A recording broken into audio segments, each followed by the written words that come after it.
వచ్చింది. అంటే ఇప్పుడు ఏమవుతుంది, అధికారులపై ఊరికే సస్పెన్షన్స్ వేసేసి ఇప్పుడు ఆ లిస్ట్ వాళ్ళందరూ జారుకుంటా ఉంటే కుదురుతుందా? లేదు. ప్రతి అధికారి ఆయన పని చేసిన is accountable for what ever actions. అంటే ఆయన మిస్‌డీడ్స్, పొరపాట్లు ఏం చేశారు, దౌర్జన్యాలు ఏం చేశారు, అవన్నీ అకౌంటబుల్. ముఖ్యమైనది ఏంటంటే it has to be establish in the court of law.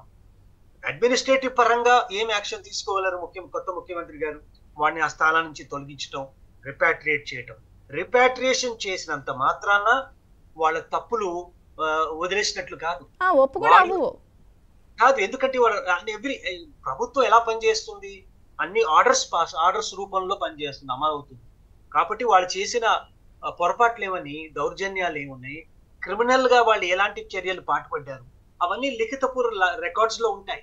Records లో లేకుండా కొల్లగొట్టారంటే అది వేరే విషయం.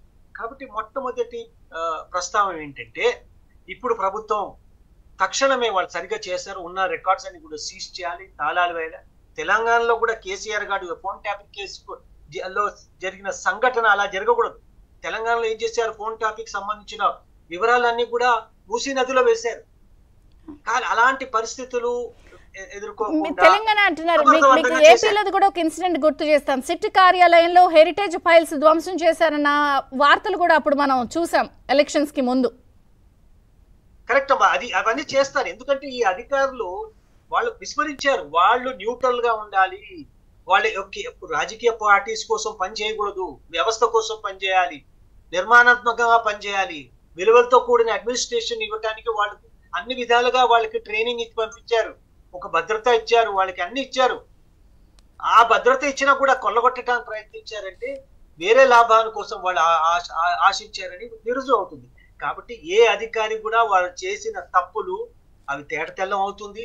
ఇప్పుడు లేకపోతే తర్వాత వస్తుంది. ఏదైనా ప్రభుత్వం ఇప్పుడు కృతనిశ్చయంతో ఉండి ఇలాంటి అధికారులని ఒక్కొక్క గుణపాఠం నేర్పాలి. ఇంతకుముందు మన మిత్రులు అంటే గుణపాఠం అంటే వీళ్ళందరినీ ఎలా హ్యాండిల్ చేయాలి సార్? డిపార్ట్మెంట్ వైజ్ ఇప్పుడు ఒక్కొక్కళ్ళని ఎట్లా హ్యాండిల్ చేయాలంటారు? ఇప్పుడు ఇందులో 3 రకాలు ఉన్నారు. ఇందాక మీరు అన్నారు పొరపాట్లు చేశారు కాదు, పొరపాట్లు చేసేవాళ్ళు ఒక సెక్షన్, చెప్తే చేసేవాళ్ళు ఒక సెక్షన్, ఇంటెన్షనల్ గా గుడ్ బుక్స్ లోకి రావడం కోసం చేసేవాళ్ళు 3వ సెక్షన్. 3 సెక్షన్లు ఉన్నాయి ఇందులో. ఒక్కొక్కరు ఇప్పుడు వచ్చే కొత్త ప్రభుత్వం, కొలువుదీరే ప్రభుత్వం ఎట్లా హ్యాండిల్ చేయాలి? ముందు క్లెన్జింగ్ తో పాటు చర్యలు ఏంటి అండ్ సిస్టమ్ ని సెట్ చేసుకోవడం ఒకటి. ఈ 3 సెక్షన్స్ ని ఎట్లా హ్యాండిల్ చేయాలి? కరెక్ట్ గా చెప్పారమ్మా. మొట్టమొదటి ప్రభుత్వం ఏం చేయాలంటే కమిషన్ ఆఫ్ ఎంక్వైరీ వేయాలి. ఒక జ్యుడిషియల్ రిటైర్డ్ జడ్జి తో కూడిన అధికారిని వేస్తారా, లేకపోతే అడ్మినిస్ట్రేటివ్ సెటప్ లో వేస్తారా?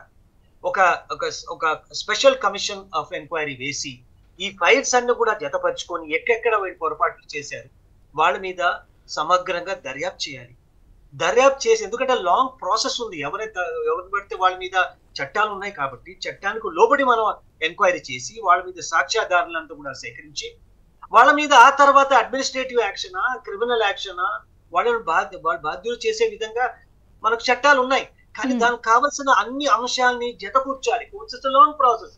కాబట్టి కమిషన్ ఆఫ్ ఎంక్వైరీ వేస్తారా, ఒక రిటైర్డ్ జడ్జ్ తో వేస్తారా, లేకపోతే అడ్మినిస్ట్రేటివ్ సెటప్ లోనే ఒక వ్యవస్థని క్రియేట్ చేస్తారా? విజిలెన్స్ సెటప్స్ అన్ని ఉన్నాయి. కాబట్టి ఏదైనప్పటికీ ఇప్పుడు వచ్చే ప్రభుత్వం చాలా జాగ్రత్తగా అధితూచి చేయాలి. ఎందుకంటే అధికారులు వాళ్ళు తప్పు చేస్తారు, కానీ చాలా చాటుచక్యంగా తప్పించుకునే విధంగా వాళ్ళు చెప్పారు కాబట్టి నేను ఈ రకంగా చేస్తున్నాను.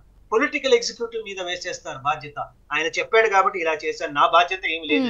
మనం చూసాం చాలా ఎంక్వైరీలో పొలిటికల్ బాస్ చెప్పారు, నాదేముంది, నేను ఇలా చేశాను. తెలంగాణలో రేవంత్ రెడ్డి గారు మొత్తం అందరితో మీటింగ్ పెట్టినప్పుడు ఇదే డిస్కషన్ జరిగింది.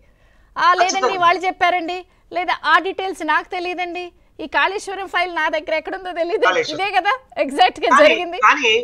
రేపు ఇదే సమాధానాలు వీళ్ళకి కూడా వస్తాయి. ఇక్కడ అడ్మినిస్ట్రేషన్ అనేది కన్వెన్షన్ ప్రకారం చేస్తారు, కొన్ని ప్రమాణంతో చేస్తారు. ఆ కన్వెన్షన్స్ ని ఎక్కడ ఉల్లంఘించారు, రూల్స్ ని ఎక్కడ ఉల్లంఘించారు అది తెలిసిపోతుంది. వీళ్ళు అనుకుంటారు అక్కడ రాసేస్తారు ఫైల్లో, సీఎం గారు నాకు స్వయంగా పిలిచి నాకు చెప్పారు, ఇది ఆదేశాలు ఇచ్చారు, నేను చేస్తున్నాను, నేను కేబినెట్ కు పంపించాను నోటు, సీఎంఓ ఆఫీస్ అప్రూవల్ ఇచ్చారు. కాబట్టి ఒకవేళ సీఎం అప్రూవల్ ఇచ్చినా కూడా అందులో రూల్స్ కు విరుద్ధంగా ఉంటే, పక్షపాతంగా ఒక వ్యక్తి ఒక